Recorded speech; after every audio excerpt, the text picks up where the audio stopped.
Hi everyone. In this video I'm going to show how to create reports in Power BI on Windsor.ai with your marketing data. So I go here to onboard form, onboard.windsor.ai, and then I start connecting my data sources here, LinkedIn, Facebook ads, Google ads, we have in this case.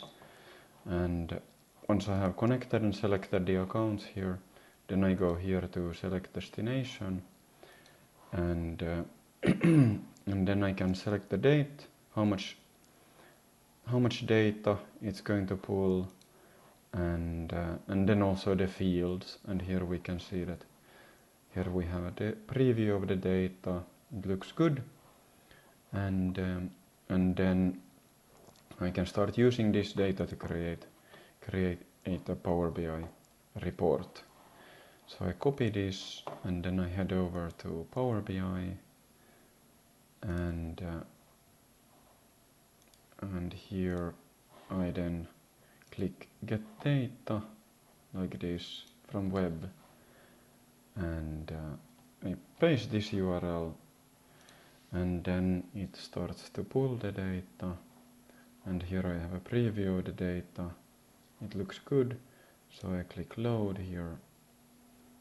And then there might be some fields that I need to transform.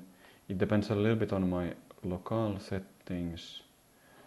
And the date here, yeah, it looks like a date. Clicks looks good. Spend looks good, so everything looks quite good, yeah. Then I just click here, close and apply, and then I can start to create the report here. So I start with a table, that's always easiest. So then I do this, and then I campaign, clicks, impressions, and spend, like this. And here I have now a table with these fields. Then I can change it into a bar chart, and this way I can then start building my report.